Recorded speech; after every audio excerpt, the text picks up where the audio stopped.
Olá, seja bem-vindo de volta ao podcast Bíblia Livre. Eu quero agradecer a todas as pessoas que assistiram os 2 primeiros episódios e eu quero aqui já deixar um convite para você que nos acompanha, se inscrever no canal, deixar o seu like, compartilhar todo o conteúdo aqui que nós estamos gerando, porque o intuito aqui é a gente falar sobre a Bíblia, a palavra de Deus, né, que é o alimento daqueles que creem em Jesus Cristo.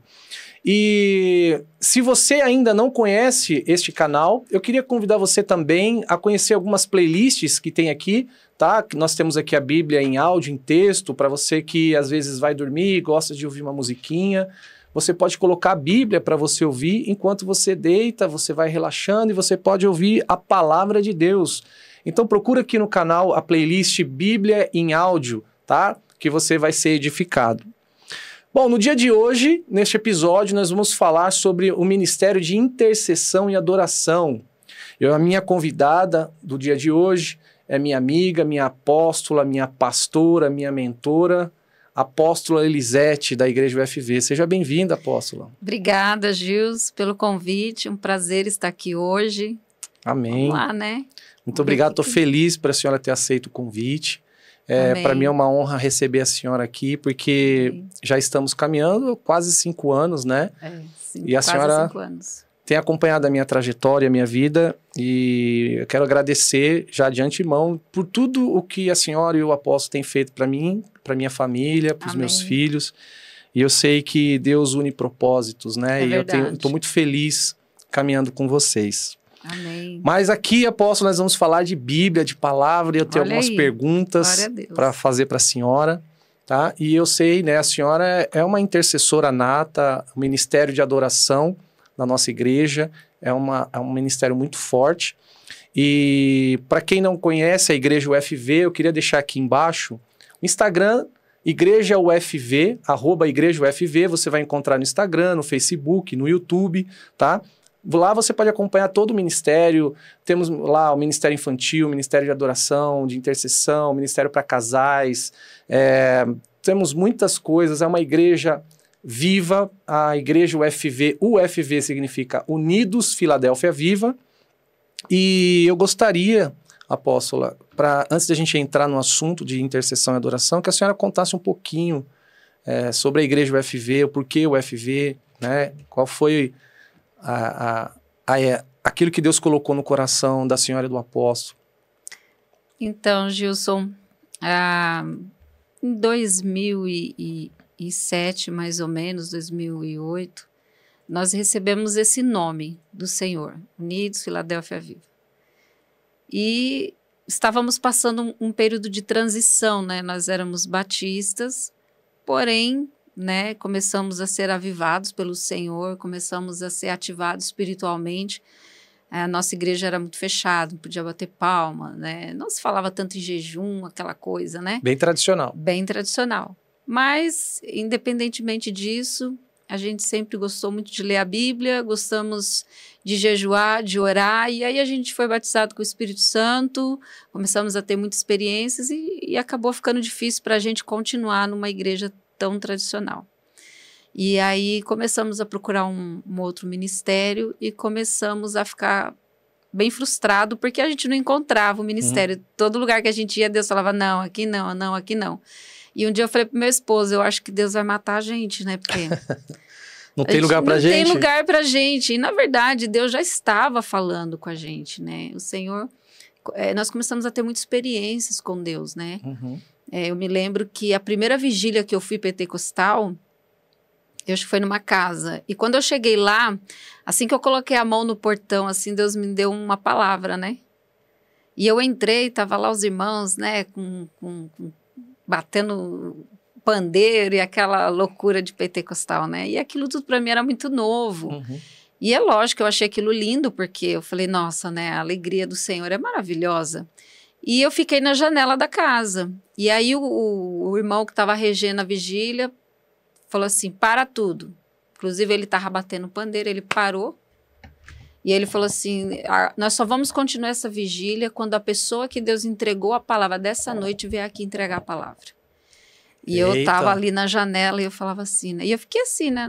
Esperando a pessoa que Deus tinha dado a palavra e ir lá Quem entregar será a essa palavra. pessoa, né? Eu também não sabia. E aí, e todo mundo, né?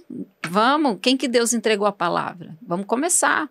E eu falei, meu Deus, quem será, né? Essa pessoa, porque ela não vem logo, né? E eu lá na janela, olhando, e todo aquele silêncio. E aí um irmão andando atrás de mim, falando, o manto tá com essa irmã aqui. Que era eu, né? Só que ele falou, eu só fui entender na terceira vez que ele tava falando comigo, porque eu sou meio distraída, né? E aí, foi na hora que, eu não sei o que aconteceu comigo, eu não me lembro a hora que eu saí daquela janela, quando eu vi, eu estava no meio daquela sala, estava pregando. Meu Deus. A palavra que Deus tinha me dado, Salmo 46. E eu sei que eu preguei, e quando assim, parece que eu voltei assim em mim, os irmãos já estavam rodopiando, já estava acontecendo todo aquele movimento, né? Uhum. E aí eu falei, deixa eu sair daqui, né?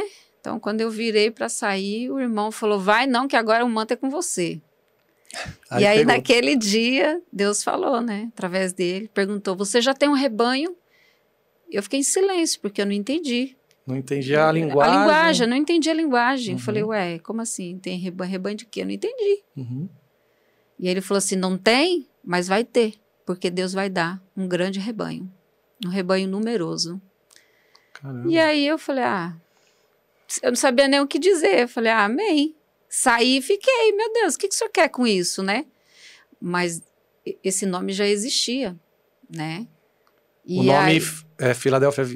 Unidos Filadélfia Viva já existia? Já, porque quando o Senhor deu, eu estava na minha casa um dia... já existia no coração da senhora.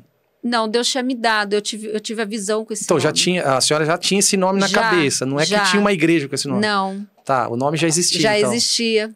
Já existia, assim, que eu estava um dia em casa, a gente tinha passado uns processos, eu estava bem chateada, aquela coisa, né, desanimada. Tá?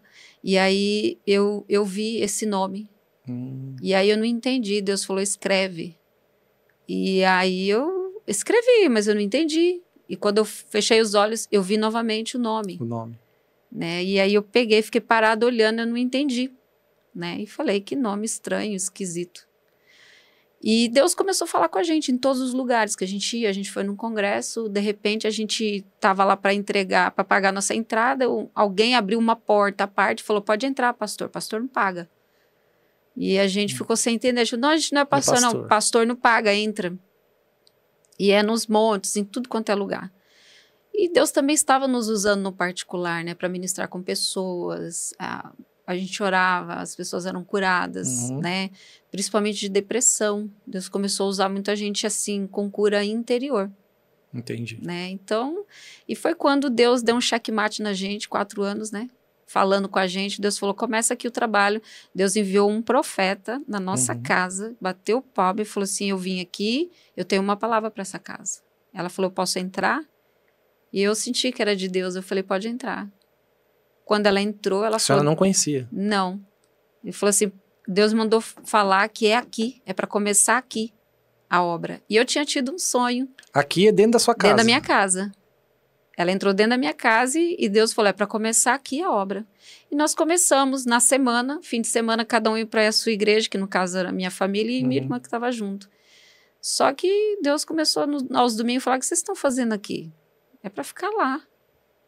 E aí começamos o trabalho na nossa casa, começou a crescer em casa, alugamos um salão. Mesmo alugando esse salão, a gente falou, Deus, prepara um pastor então para essa igreja, né? E o primeiro casamento lá... Estava meio relutante com essa questão de pastor. Sim, tanto eu quanto meu esposo. A gente nunca teve isso no nosso coração, de querer ser pastor, ter uma igreja, nada disso. Entendi.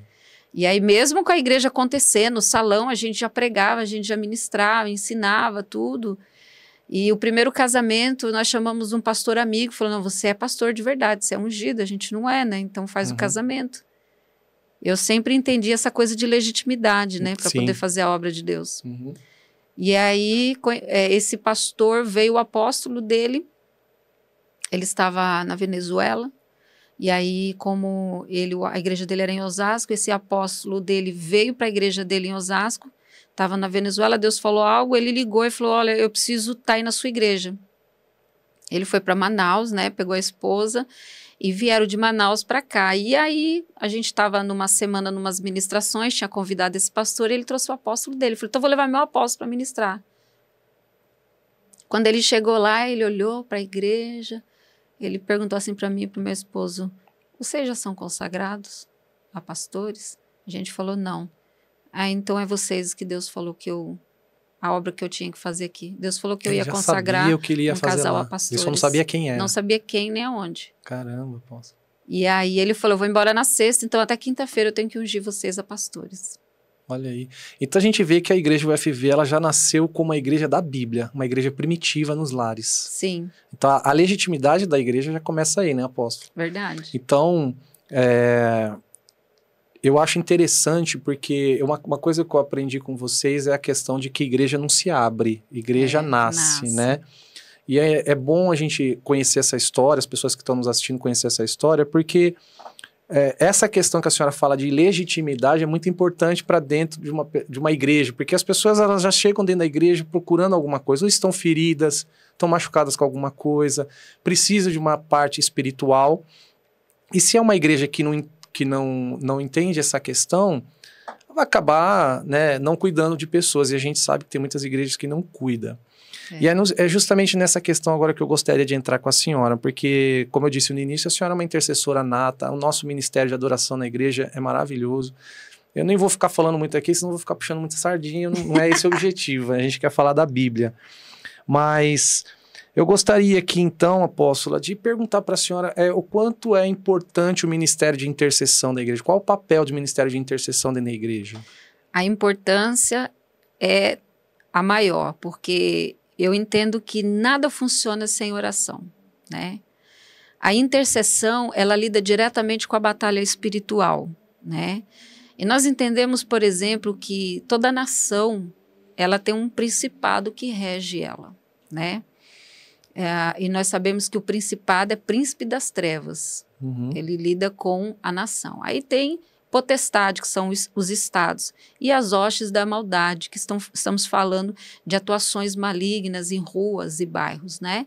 Então, imagine aonde a igreja, o bairro que ela está, a localização dela, ela tem uma batalha espiritual ali, né? Para que haja salvação, para que haja restauração de famílias. Então, a intercessão ela é fundamental, porque no Brasil nós temos o principado da idolatria, né? A rainha dos céus. E aí nós vamos trazendo isso para estados, vamos trazendo isso para a cidade. Cada cidade tem uma história, cada cidade, né, tem uma atuação maligna específica. Padroeiro, né? Tem um padroeiro, né? Carapicuíba, por exemplo, que é a minha cidade, onde está a nossa igreja, pau podre, peixe morto. Quer dizer, o nome já é bem negativo, né? Sim, então a gente entende a dificuldade com as vidas, né? Pau podre, peixe morto. Carapicuíba era um pântano, né? Então, existem as maldições da cidade. Então, a intercessão, ela funciona para blindar o ministério daquela atuação. Nós tivemos uma experiência, por exemplo, nós fomos ministrar em Minas e nós entramos numa cidade chamada Águas da Prata. E a gente ia ficar na casa da mãe do meu cunhado. Quando nós estávamos entrando na cidade, a gente começou a sentir um cheiro de pinga mesmo. E a gente, nossa, que estranho, cheiro de bebida. E quando nós chegamos na rua, o cheiro era muito claro. E nós sabemos que existem cheiros, existem coisas que só o intercessor, quando ele está muito ligado... Né, o intercessor, ele sente, né, essas coisas, sente dor, ele tem uma sensibilidade espiritual, né? E quando nós chegamos na rua, nós falamos, nossa, que cheiro de pinga, mas está muito forte. E o vizinho que estava ali, que viu a gente chegando, viu meu cunhado, falou assim, aqui todo mundo bebe, até os cachorros bebem aqui. Nossa. Não tinha ninguém na rua, só esse vizinho que ele estava passando, a rua estava meio que deserta. E ele brincou assim com a gente, ele falou, aqui todo mundo bebe, aqui até os cachorros bebem pinga. E o cheiro era notório. Uma coisa natural da cidade era que o vício da bebida... Era uma atuação maligna, né? O espírito do alcoolismo mesmo. Entendi. Né? Então, a intercessão da igreja, ela é de suma importância, porque o diabo ele tem as estratégias para derrubar a liderança, né? Para impedir os ministérios de fluírem. Então, o trabalho do intercessor é muito importante. A adoração, ela é uma intercessão ou a intercessão é uma adoração, apóstolo? Eu nunca sei qual é a ordem ou se existe essa ordem. A adoração não funciona sem intercessão. O adorador precisa ser intercessor. Qualquer pessoa que queira adorar, ela precisa ser uma intercessora, precisa entender esse ministério. Tudo que você vai fazer na casa de Deus, você precisa ser alguém de oração, né? Porque pela oração se vêem todos os direcionamentos que Deus tem. Na adoração, eu sempre ensino que a adoração ela é o maior nível de batalha espiritual. Sim. É adoração, né? Porque adorar não é cantar, né? Eu falo que a adoração ela é um estilo de vida. Eu queria perguntar isso para a senhora.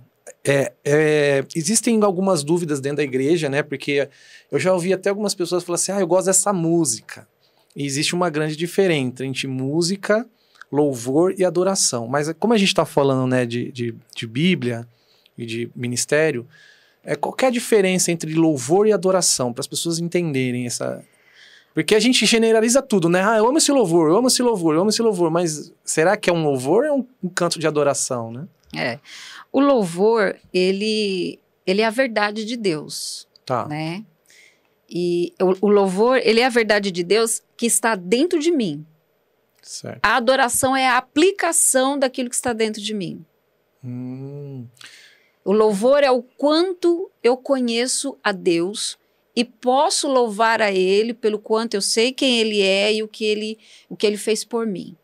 Tá. É um conhecimento. É um conhecimento o louvor é a respeito de Deus. Tá. Então, o louvor é um conhecimento que eu tenho e uma declaração. É uma exaltação. É uma declaração. E a adoração... É a aplicação disso. A aplicação daquilo que eu conheço de Deus. Então, eu adoro por aquilo que eu conheço. Por aquilo que eu conheço. Então, por isso que eu falo que a adoração ela é um estilo de vida. O meu estilo de vida está ligado àquilo que eu creio. Aquilo que eu decidi seguir. Entendi. Né? A cultura que eu decidi seguir. Então, o Deus que eu adoro vai fazer com que a minha mente, a minha cultura seja estabelecida, o meu modo, o meu estilo de vida. Então, a adoração ela está ligada realmente àquilo que eu penso a respeito de Deus. Por isso que lá em Mateus 15, 8, 9, o Senhor fala, esse povo, ele me adora com seus lábios, mas seu coração está longe de mim. Então, o povo cantava louvores a Deus, ele até dizia, da boca para fora. Sim, mas não era uma verdade. Porque quando nós estamos diante de Deus adorando o Senhor, Ele está lá.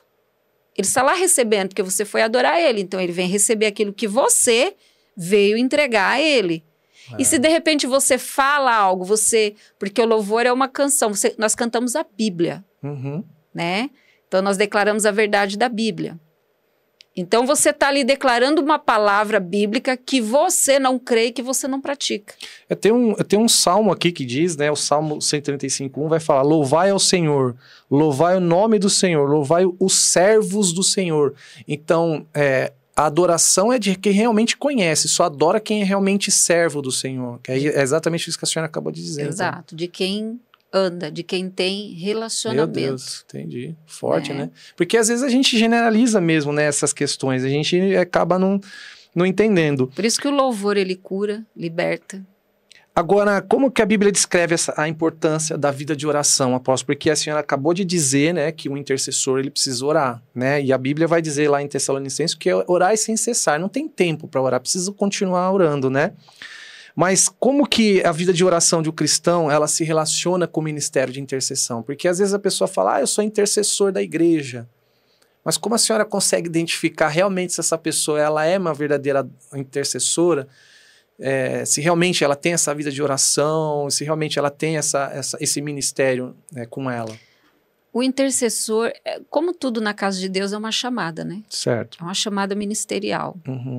O intercessor, ele gosta muito de orar. E aí, por exemplo, na igreja nós temos a escola de intercessão e nessa escola nós tratamos muito a vida do intercessor, o caráter do intercessor, né? O temor, o compromisso do intercessor.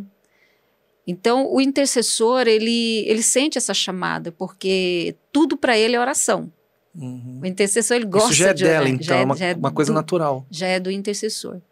E aí nós temos aquele intercessor que o nível dele é mais profundo. Qual seria? O profeta. Ah. Então, eu sempre falo que tem aqueles que oram muito e tem aquele intercessor que, na verdade, ele começa a ser gerado por Deus. Eu falo que tem intercessor que ele já está sendo preparado para ser um profeta, né? Que ele é o ovinho do profeta, porque o intercessor, quando ele chega a um nível mais maduro, e principalmente quando ele tem um relacionamento íntimo com Deus, quando ele se aplica à palavra, porque o intercessor precisa manejar bem a palavra, né? Uhum. Deus começa já a usar ele como profeta, porque o intercessor ele começa a enxergar as coisas que ainda vão acontecer. Por que algumas pessoas ainda elas falam que não existe mais profetas, que não tem profetas?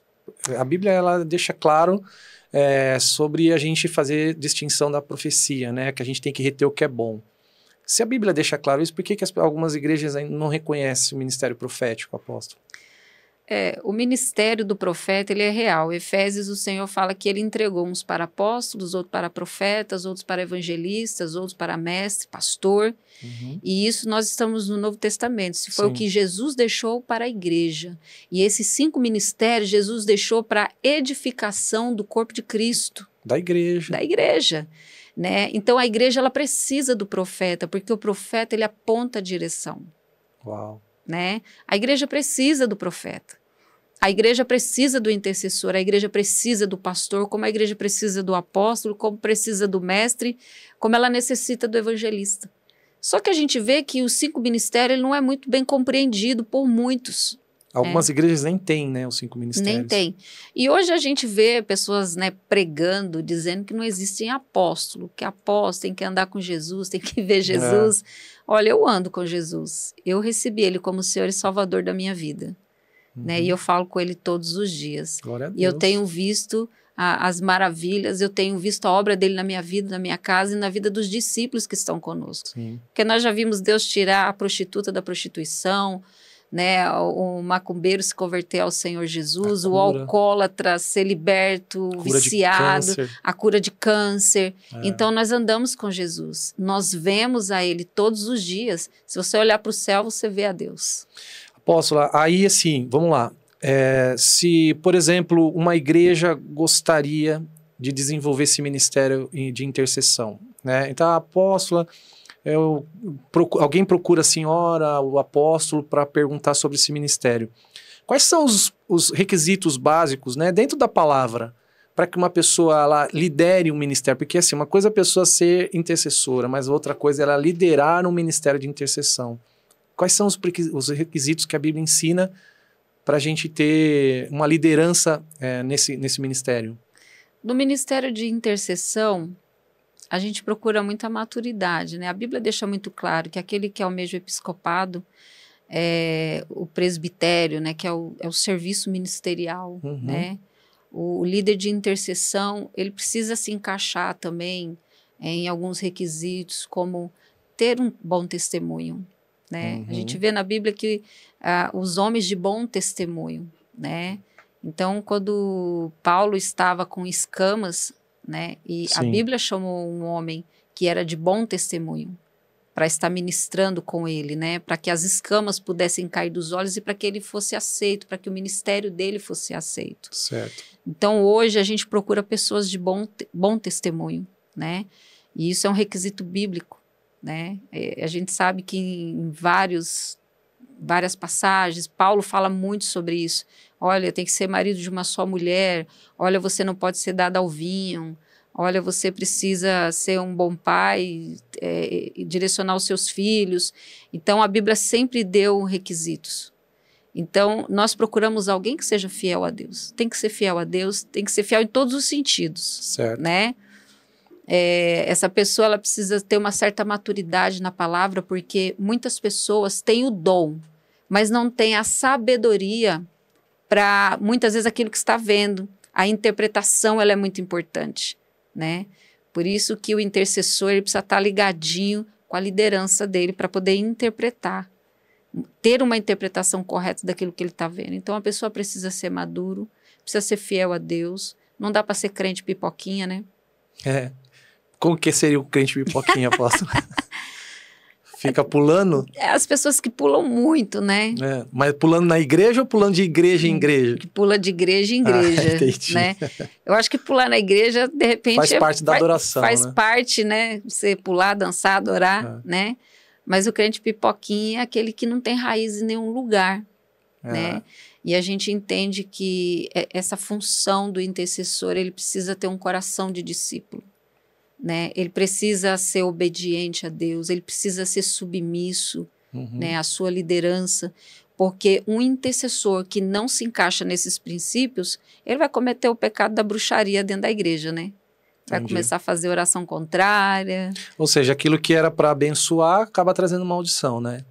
Então a Bíblia, ela tem, né, todo esse corpo completo para nos incentivar e nos instruir a relação de como liderar um ministério de intercessão. Agora, para adoração, no caso, a gente sabe que a adoração ela envolve a música, né? Como que a gente consegue conhecer uma música, por exemplo, dentro da igreja? Eu vou dizer por exemplo, eu não sei, nesse caso eu acho que é um louvor, que é uma música do Marquinhos, que eu amo, que fez parte, assim, da transformação da minha vida, que é aquela que canta que eu não morrerei enquanto a promessa não se cumprir. Só que a gente vê que o povo que estava no Egito, ela tinha uma promessa de chegar na Terra Prometida e essa promessa não se cumpriu. Aonde eu quero chegar? Existem louvor e adoração dentro da igreja que muitas vezes são cantadas de formas que não estão de acordo com a Bíblia. Como a gente consegue distinguir isso, apóstola?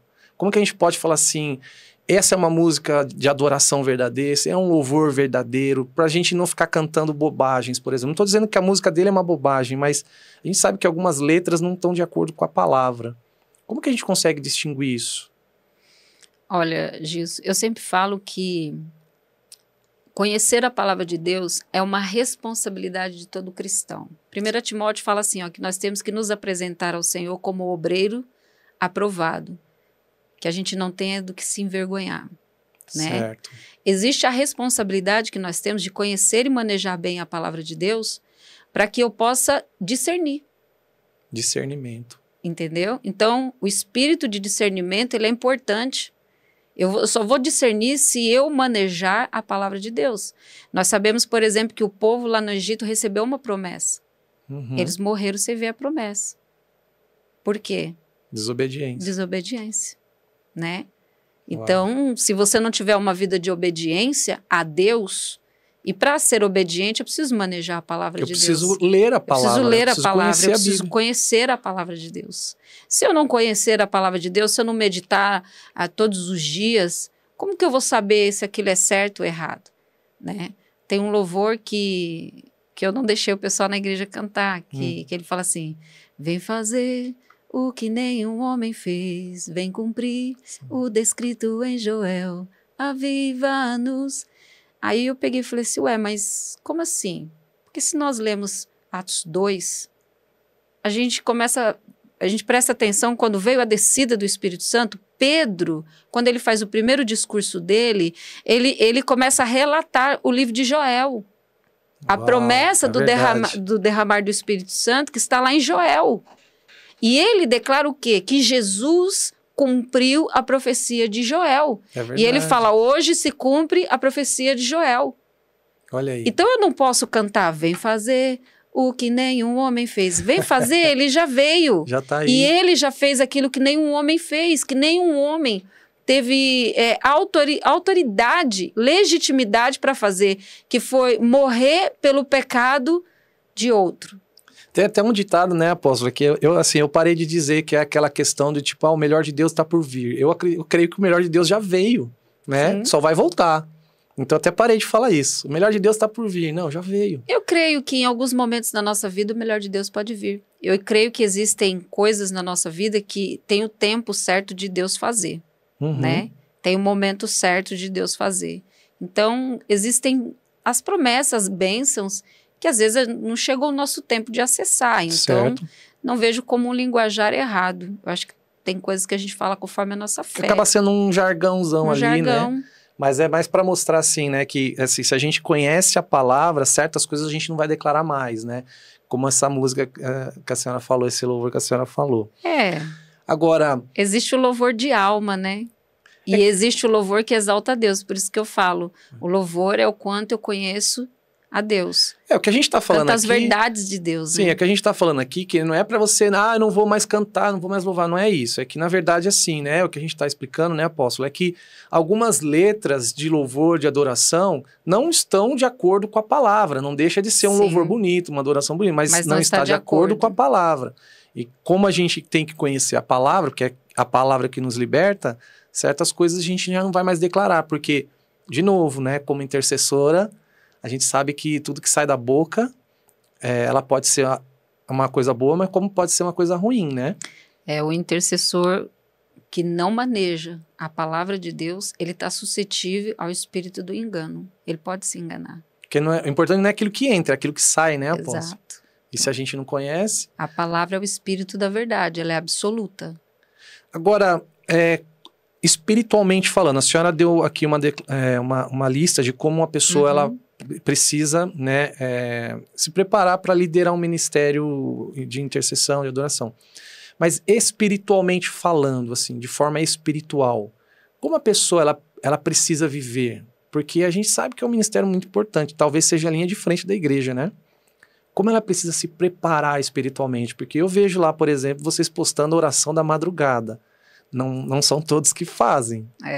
Como se preparar espiritualmente para isso, apóstolo?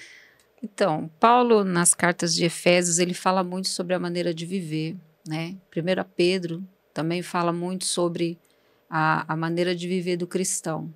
Primeiro, aquilo que eu disse, Gilson, é o chamado. Existem pessoas que recebeu essa chamada de Deus, né? E depois é entender quando a palavra fala a maneira correta e fala sobre conhecer a sã doutrina. Ou seja, a doutrina, quando fala sã, é porque ela cura, ela restaura, ela provoca uma reforma de dentro para fora, né? Então, a palavra de Deus, ela nos fala muito sobre como nós temos o estilo de vida que agrada a Deus, né? Lá em 1 João também, João ele fala que se a gente ama o Senhor, nós temos o que a Deus? Uma obediência. Se eu amo, eu obedeço. Se eu não obedeço, é porque de fato eu não amo, né? Então, não somente o intercessor, mas qualquer coisa que você for fazer, o pastor, o apóstolo, o líder de louvor, nós temos que amar a Deus e obedecer a Deus e entender a maneira que o cristão deve viver, né? O cristão, ele precisa viver a verdade.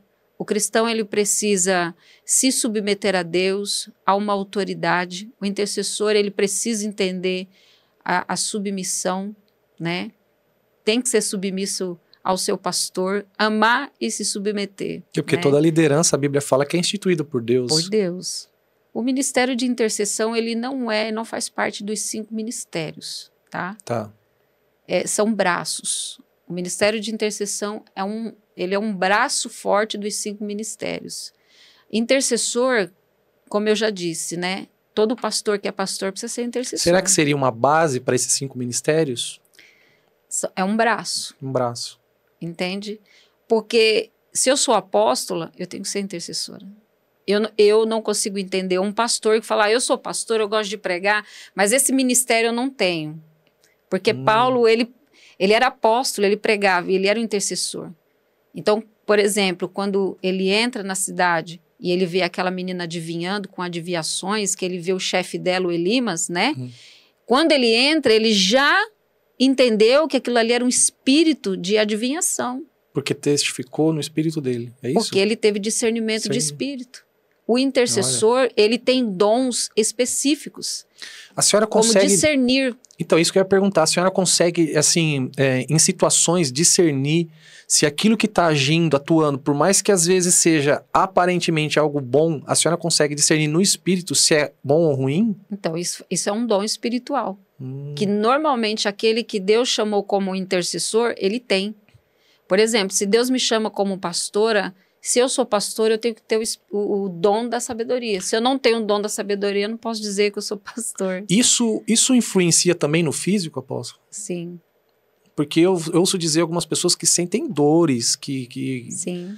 em determinadas batalhas espirituais, as pessoas acabam sentindo dores de enfermidade, inclusive. Se eu intercedo por você, eu estou ligado emocionalmente a você.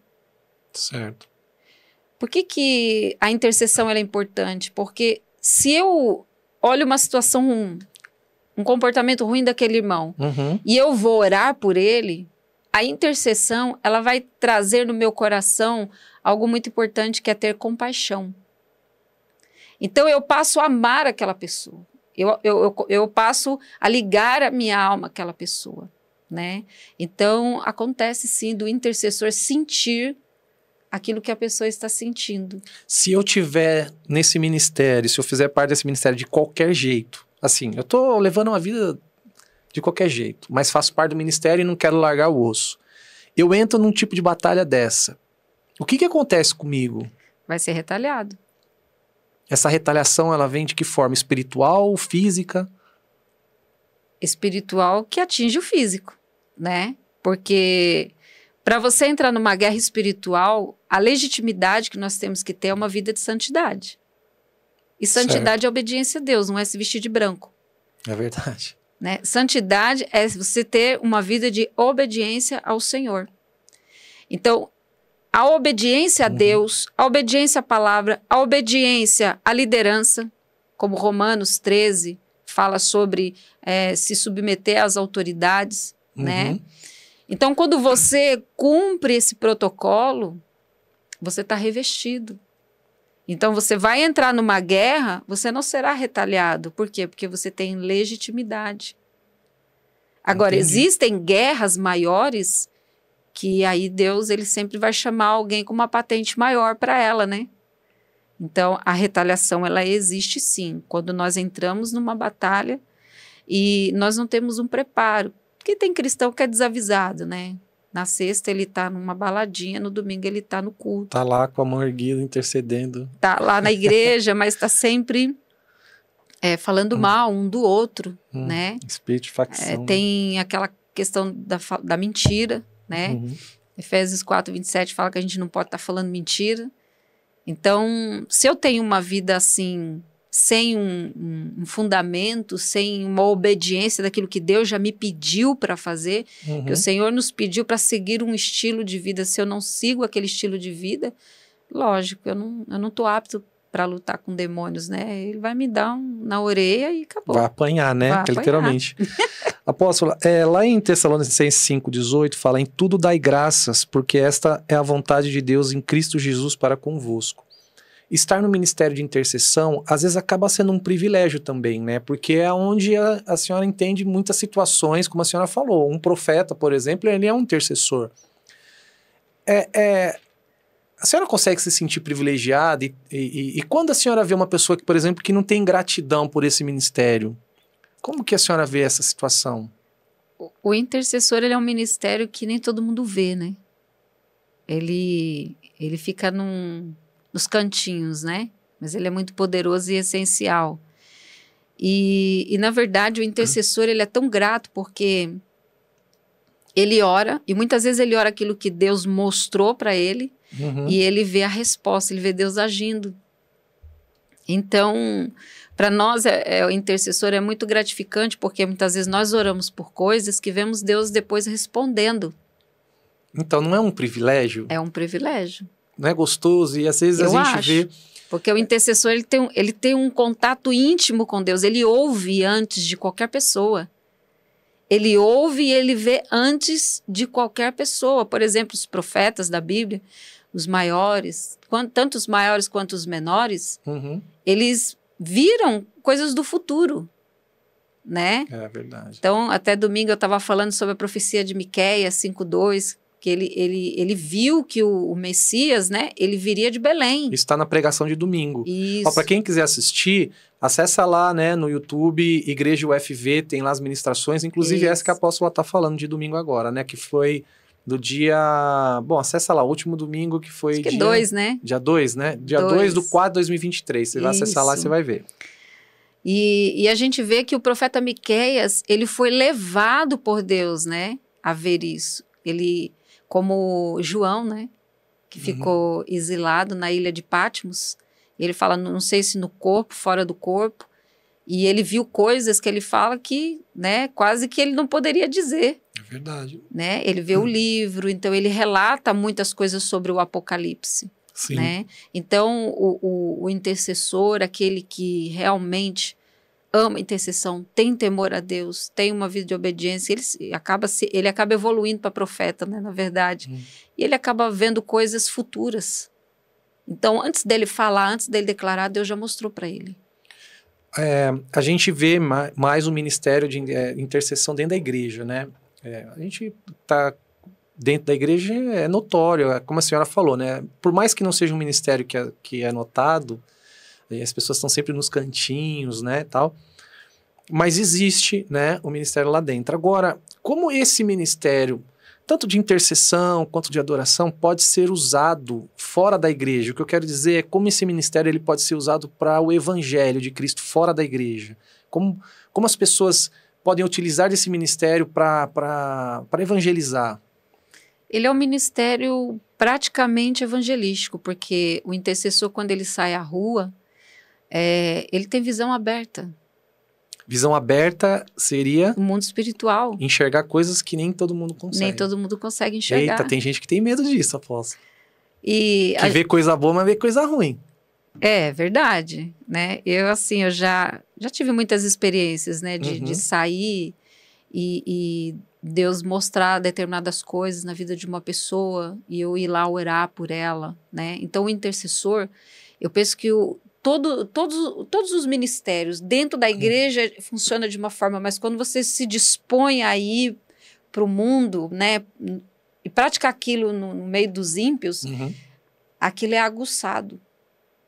Porque Deus quer que os dons que ele concedeu à igreja sejam usados fora da igreja, para que o ímpio veja o poder de Deus.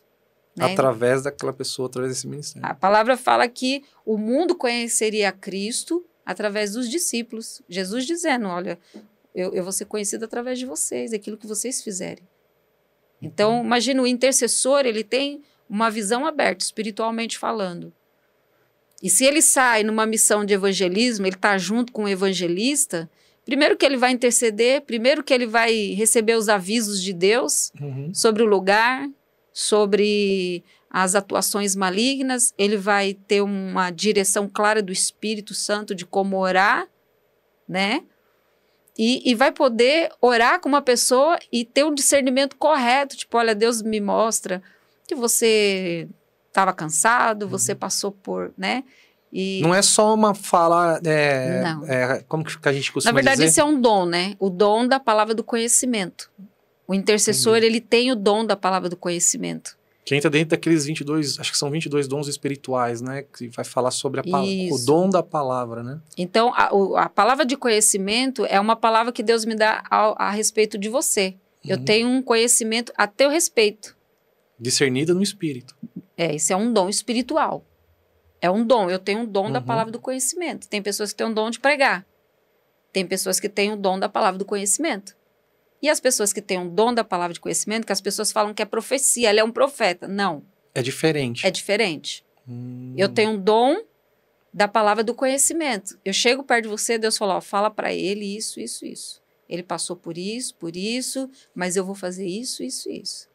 Por isso que, então, às vezes, toda vez que a gente vai fazer uma obra social fora, precisa ter um intercessor. Precisa. Não dá para sair de qualquer jeito. Porque o intercessor, naturalmente, ele tem um dom da palavra do conhecimento. Então, quando ele entrar num lugar, né, ele já vai começar a ter uma palavra de conhecimento para com uma pessoa, para com outra.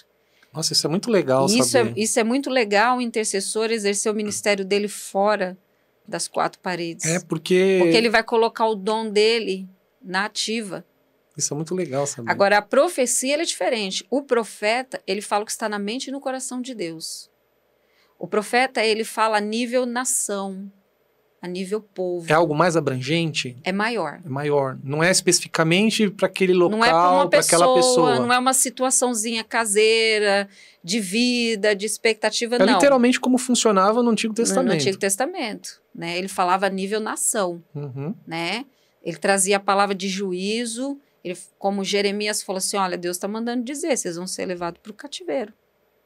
Deus vai julgar vocês. Isso é interessante, a senhora falar isso, porque realmente muita gente não sabe essa diferença entre o dom da palavra E o ministério profético, né? O profeta.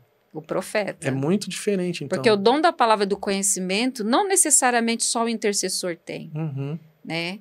Porque, independentemente de eu ser chamado especificamente para estar no ministério de intercessão, orar, todo cristão tem que orar. Isso é uma coisa básica. Se o cristão não ora, ele não pode se considerar cristão, porque como... A oração é relacionamento com Deus. Sim. Né? É inconcebível um cristão que não ora. Lá, 1 Coríntios 15, né, o Senhor fala o quê? Que as más conversações corrompem os bons costumes. Ou seja, se eu passar muito tempo conversando com gente que fala palavrão, eu vou acabar falando palavrão. Se eu passar muito tempo conversando, o que é conversar? É se relacionar. Porque através da conversa, eu estou ligando minha alma àquela pessoa. E se eu tiver mais tempo conversando com Deus... Eu crio um relacionamento. Eu vou criar um relacionamento. Uau. E eu vou ser mais parecida com Ele. Eu me torno parecido com quem eu me relaciono. Salmo 115. O Senhor fala, torne-se como Ele, aqueles que o adoram, ou seja, aquele que se relaciona. Você viu que a adoração está ligada a um estilo de vida? É igual quando a gente vê lá, quando Ruth andava com Noemi, né? Ela passou a viver aquilo que Noemi conhecia, né? Ela era uma moabita. Uma moabita, que não E por que ela decidiu voltar para Belém? Né? Por quê? Porque o relacionamento com a sogra... Que adorava um Deus de Israel. Que adorava o Deus de Israel. É isso aí. Então, por isso que o Senhor fala no Salmo 115, torne-se como Ele. Tem boca, mas não fala.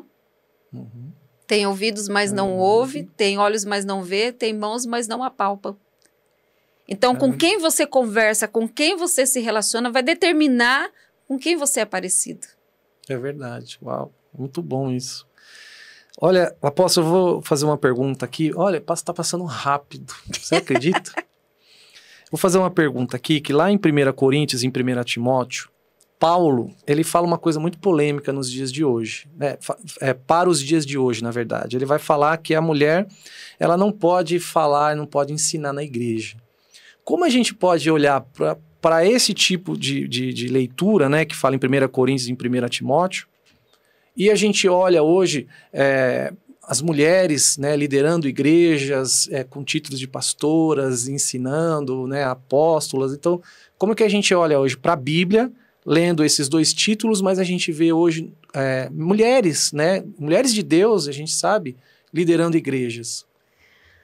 Então, Gilson, isso a gente só vê essa questão em 1 Coríntios 15. 1 Coríntios 14 e 1 Timóteo 2. 1 Timóteo 2. Então, nós entendemos que nesse período, Paulo ele estava em Coríntios, que era uma cidade muito pagã, né? Então, quando a gente começa a estudar o texto, a gente vê que Paulo está tratando de uma organização da igreja, né? E o que nós entendemos também é que naquele tempo, os homens estudavam e as mulheres não, né? E então Paulo ele dá essa recomendação, primeiro porque as mulheres estavam vindo do paganismo e elas tinham uma cultura, né, que trazia muita bagunça, era uma igreja cheia de fofoca, cheia de divisões, contendas. Então Paulo, para organizar o culto, ele estabeleceu algumas normas, né? E também em Timóteo ele fala, então você tem que ir lá e aprender com seu marido. Porque se tiver alguma dúvida, pergunta pro teu marido quando chegar em casa. Porque Paulo estava pregando, você tá com raciocínio, pregando e a pessoa fica perguntando. Porque as mulheres, elas queriam saber. As mulheres não podiam estudar, né, naquele tempo. Quem estudava eram os homens. Então, por isso que Paulo deixa claro que os homens deveriam instruir as suas esposas em casa. Eles deveriam ensinar elas, né? E a gente vê que é restrito a Coríntios. Nós não vemos isso em outros livros, até mesmo quando você vai para Romanos, livro de Atos, você vê Paulo se relacionando ministerialmente com as mulheres e até mesmo Jesus. Jesus, né? O ministério de Jesus era sustentado pelas mulheres, né? As mulheres, principalmente as mulheres ricas que seguiam a Jesus, né? E nós vemos na Bíblia Paulo chamando, né, um casal de apóstolos, que é Andrônico e Júnia. E isso é uma briga eterna, porque tem gente que fala que Júnia era homem, mas quando você lê o texto, acho que é Romanos 16, né? E você vê claramente Paulo falando de um casal. E o que Andrônico e Júnia eram? Eles eram apóstolos. Então, quebra todo o contexto de que a mulher não pode pregar, né? E aí, um dos nomes da mulher em hebraico, um dos significados da mulher em hebraico é contar. Então, se tem uma coisa que a mulher gosta, é de falar. Olha aí. Porque ela foi destinada por Deus a isso. Jesus, até se encontrar com a Maria, lá de Samaria, a mulher do poço, a samaritana no poço, ele tinha realizado alguns milagres e ele falou, vai, não conte nada a ninguém. Até então, Jesus não queria que ninguém soubesse o que ele estava fazendo. Só que quando ele encontra aquela mulher no poço de Jacó, né? Aí, depois, todo o encontro que ele tem com ela e que ela realmente entende que ele é o Cristo, ele fala, vai e anuncia a todos. Ele mesmo pede para ela. A missão de anunciar o ministério de Jesus ficou com a mulher. Quando ele ressuscita, quem saiu contando sobre a ressurreição? É verdade. Foi a mulher. Então, Jesus, ele nunca fez acepção de pessoas, Jesus nunca distinguiu isso. Agora, é claro, a Bíblia deixa muito claro que o homem é o cabeça da mulher. Né? E a mulher, ela é uma opositora, então ela tá ali para dizer, isso está feio. Isso é engraçado, isso não é legal. Né? Que a gente aprende mesmo no hebraico, né? Que o papel da mulher, ela foi criada para ser a opositora do marido, né? Então, tem esse relacionamento, como proibir a mulher de falar, né? Então, era um contexto diferente. As mulheres foram as que mais divulgaram o ministério de Jesus. E hoje, se você vai à igreja, tem muito mais mulher do que homem na igreja. Né? Então, a gente entende que Débora era uma profetisa. Foi juíza, né? De Israel. Né? Ela seria hoje como se fosse uma apóstola, uma ministra da justiça. Né? É verdade. Então, é um texto, né, que às vezes as pessoas criam um pretexto. É um texto fora do contexto, gera pretexto, né? É um texto isolado. E a gente sabe que o diabo não quer a mulher, né, sendo levantada, porque a mulher recebeu de Deus essa missão de contar, de falar daquilo que ela vive, daquilo que ela vê. A mulher, ela é o vaso mais frágil, ela é emoção. Ele corrompeu no Éden, né? Foi na mulher, né? Por quê? Porque a serpente pegou a mulher na emoção. Por isso que o marido, ele precisa ser o protetor dela, ele precisa guardar as emoções dela. Porque o homem, ele tem... ele é mais racional. A mulher, ela é mais emoção. Né? Então, a mulher em Deus, ela se torna mais profunda. Ela sente a Deus, ela sente o Espírito Santo de uma forma mais profunda. Sim. Né? Então, a mulher, ela tem uma certa profundidade em falar de Deus, em divulgar a Deus. Ela é mais quebrantada. A mulher não tem problema de chorar. Não é todo homem que chora, mas a mulher chora numa adoração. A mulher, ela chora, ela grita, né? Ela se vê na dança, né? Então, a alma da mulher é delicada. A senhora citou a dança, a gente tem agora poucos minutos, mas eu queria que a senhora falasse pra gente um pouquinho da dança, que também é de adoração, né? Por que a dança, ela faz parte do culto? Por que a dança ela faz parte dessa liturgia dentro da igreja? Da onde surgiu isso? É bíblico? Salmo 150 fala que nós temos que louvar ao Senhor, falar dele com danças. Né? Saltério é danças. E quando você estuda mais a fundo a igreja primitiva, os cristãos da igreja primitiva, eles dançavam, e a gente entende que Jesus dançou junto com eles. Dançou. Né? Então, nós temos aí essa questão de que a Bíblia diz, louvai ao Senhor com danças. Quem disse isso? Davi. Davi gostava de dançar na Davi presença, dançava. Né? Davi, ele era um adorador exímio. Por quê a gente fala isso? Porque a música, ela existe desde a eternidade, né? Ela já existe desde antes da fundação do mundo, né? A música, ela já estava lá. E Davi, ele traz aqui, tanto em Crônicas 29, Crônicas 6, Davi, ele estabeleceu turnos de adoração, tanto ao redor do tabernáculo quanto na arca. Certo. Principalmente quando a arca ela saiu, né, e ela ficou um período na casa de Obed, tinha o turno 24 horas, né? Então, o povo, eles tinham essa liberdade para adorar a Deus. E sempre houve as celebrações, né? Davi, quando a arca entrou dentro de Jerusalém, ele veio dançando. É verdade. E a Bíblia fala que ele dançou tanto que ele arrancou a roupa, ele chegou nu. É verdade, né, apóstolo? E a esposa dele, que era filha de Saul, né? Ela questionou Mical. Ela questionou a adoração dele, né? A dança, porque ele acabou ficando nu. E, na verdade, Davi, ele entrou na presença de Deus numa intensidade muito forte. Não foi nada emocional, eu acredito, mas foi de entendimento. Certo. Né? Porque Deus recebeu a ponto dela ser amaldiçoada. Ela se tornou estéril, porque ela falou dele. Falou mal da adoração. Falou mal da adoração que ele estava entregando a Deus, né? Então, Miriam dançou. Quando eles passaram pelo mar, né? O mar abriu e Deus matou o faraó, quebrou as rodas dos carros do povo do Egito e destruiu tudo aquilo.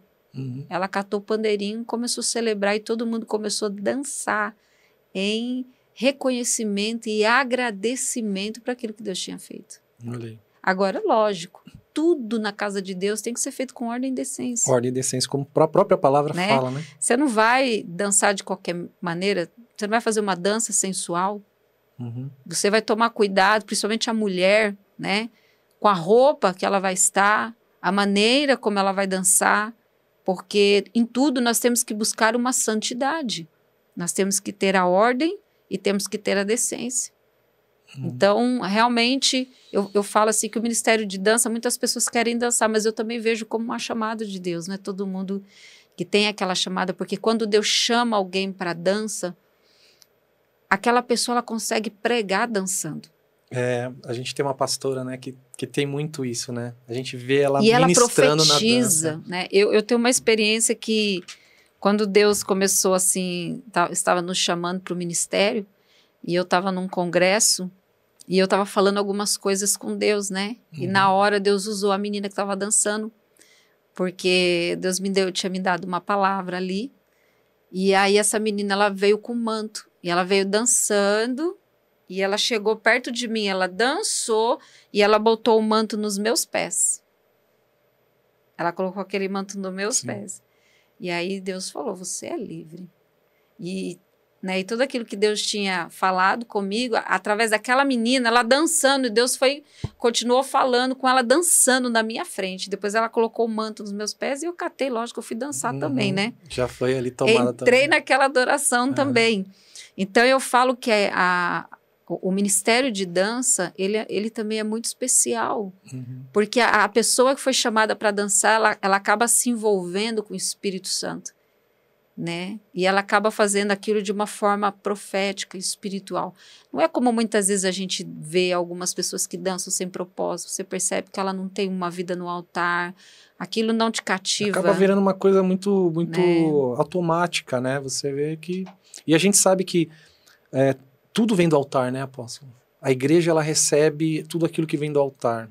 E se é um ministério frio, se o ministério de intercessão, de adoração for um ministério frio, a igreja vai ser fria, né? Fria.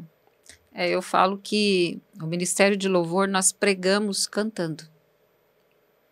E eu falo que a Bíblia ela tem uma organização, né? Os levitas, que eles eram propriamente os cantores, né, do templo, ali no tabernáculos. Então, eles tinham que ser da tribo de Levi, mais especificamente os coatitas. Porque Levi teve 3 filhos, né?